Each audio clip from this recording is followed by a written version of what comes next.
Osteoporosis and massage therapy. So you have a client who comes into your clinic and indicates that they have osteoporosis. What now?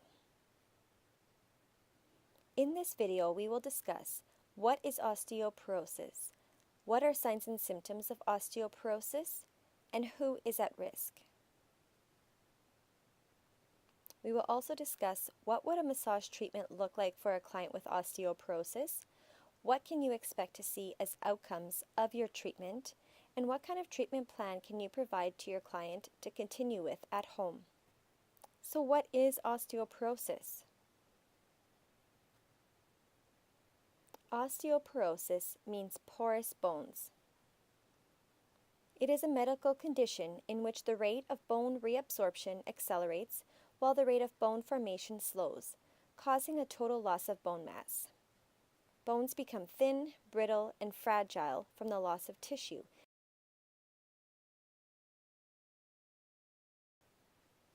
This is typically a result of hormonal changes or deficiency of calcium or vitamin D.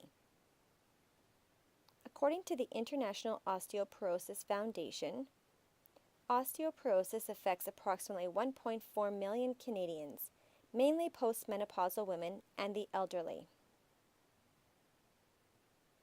Osteoporosis affects 1 in 4 women and more than 1 in 8 men over the age of 50 years. Almost 30,000 hip fractures occur each year in Canada.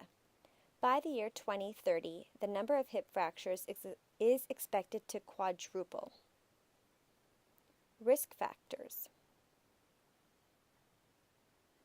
Women over the age of 50 are more at risk. Thin women or women with eating disorders, people with a small build usually have less total body mass. Early cessation of menstruation or postmenopausal women,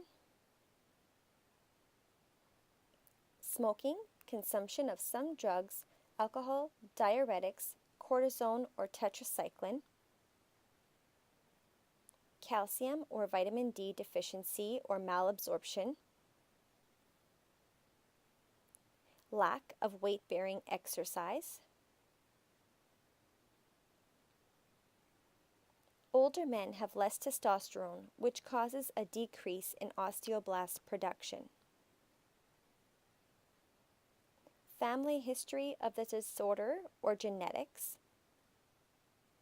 and some medications and coexisting illnesses also put people at risk. Signs and symptoms. Bone deterioration usually occurs over a number of years without any symptoms, which is why it is also known as the silent thief. The first sign is often a fracture. Unfortunately, by the time someone experiences a break or fracture, the disease is already fairly advanced and less treatable.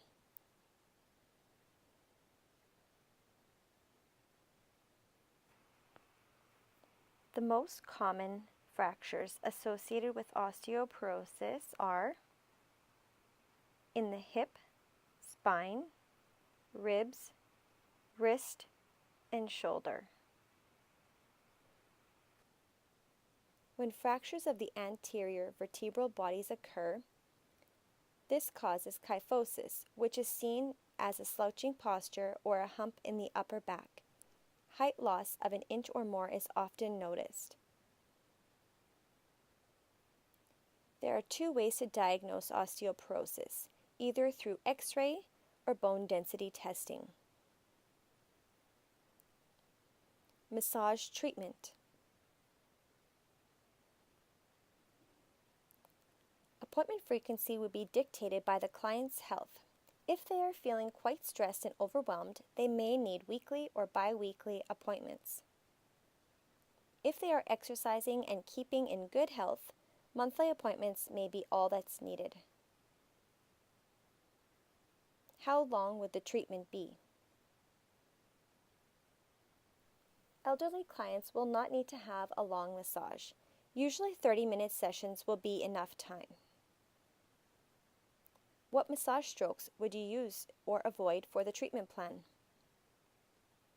Swedish massage strokes would be the ideal for a client with osteoporosis. The pressure of the strokes should be light and not too much that it puts added stress on the client's bone structure. Gentle passive range of motion or rocking would be beneficial to help with joint mobility. Any massage techniques that apply additional pressure to the bone structure should be avoided, such as tapotement, manipulation of the bone structures, and intrinsic techniques.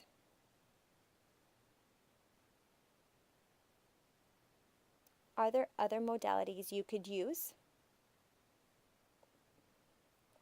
Due to the fact that many clients with osteoporosis are usually over the age of 50, many of these clients begin experiencing thinning of the skin and are more sensitive to cold temperatures. Therefore, cryotherapy treatments are not recommended. The use of a table warmer or heat packs could be used to help keep the client comfortable and assist loosening up the tight muscles. Hot stone massage at a reduced temperature could also be beneficial to help the client relax and promote circulation, as long as the therapist is careful over bony prominences and cautious of the pressure.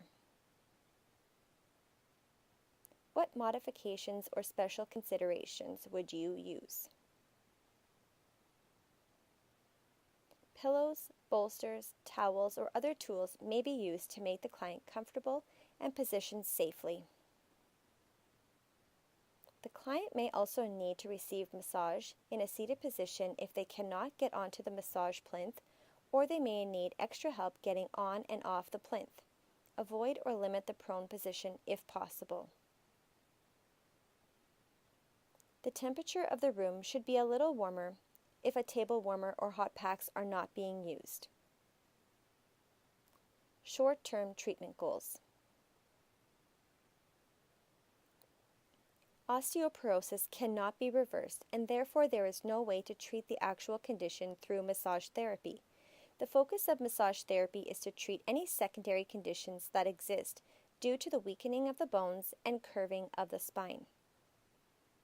After one treatment, you can expect the client to feel relaxed, have some relief from pain, and improved range of motion. Long-term treatment goals. A diet that includes milk products, green leafy vegetables, canned salmon, soy, tofu, egg yolks, and some nuts may improve calcium and vitamin D uptake. Vitamin and mineral supplements may be beneficial if the client's diet does not include enough sources of calcium and vitamin D enriched foods. People diagnosed with osteoporosis may be on hormone replacement therapy to keep the condition from getting worse. The long-term goals for someone with osteoporosis is easing anxiety, promote better sleep, increase energy levels, relax tense muscles, loosen tight joints for greater freedom of movement, pain relief, and help with balance and postural stability, which will help prevent falls. You may want to provide your client with some simple exercises that can help promote balance and stability to prevent further injuries, or refer them to a physiotherapist who can develop a safe plan for your client. Exercise is almost always part of the osteoporosis treatment strategy due to the fact that bone remodels according to the stresses placed on it. In a moment, you'll meet Mary, who is 90 years old and is at a high risk of bone fracture. She met with Laura Kratz, who is a kinesiologist and bone fit specialist, who provided Mary with some low body exercises for balance training. Watch as Laura explains and teaches these exercises to Mary.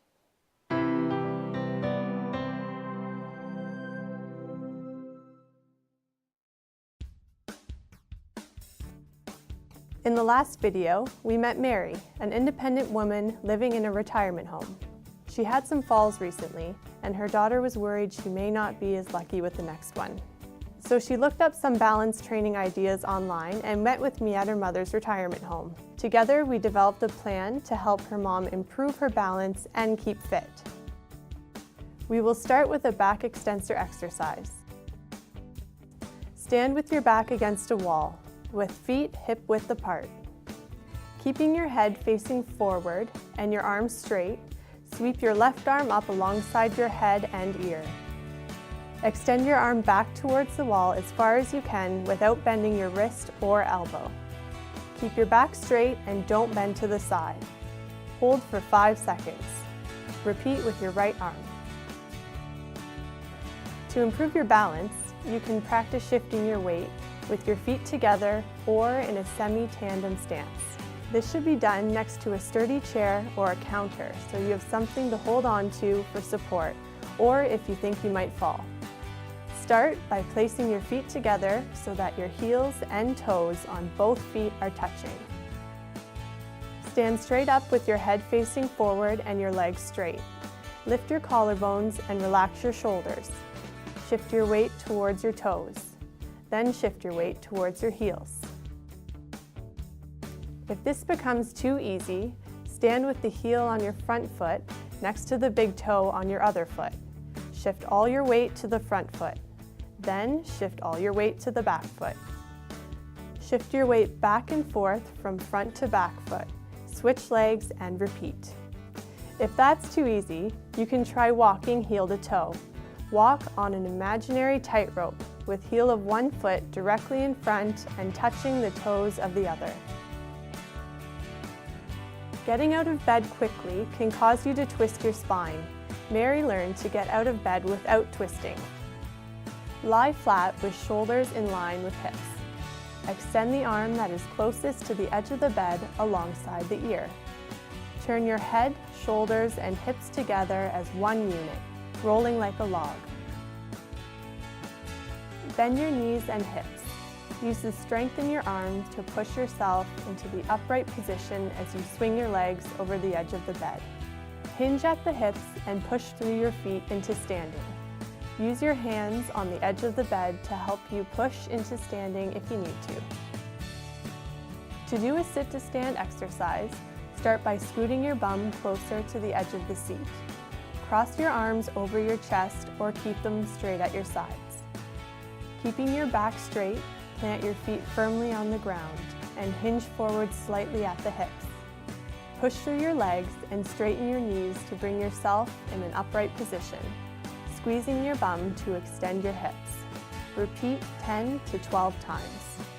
If you have trouble getting out of the chair, use your hands on the armrest to help push yourself up. To make the exercise harder, don't touch your bum to the seat as you squat, then push back up into standing. If you have any questions, consult your doctor or contact the Osteoporosis Canada hotline.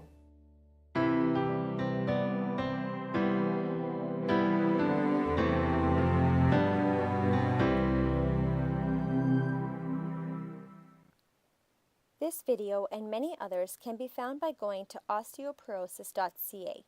Click on Healthcare Professionals and then click Exercise Recommendations. For more information on osteoporosis and massage, check out the following article on the American Massage Therapy Association website regarding massage and the aging body.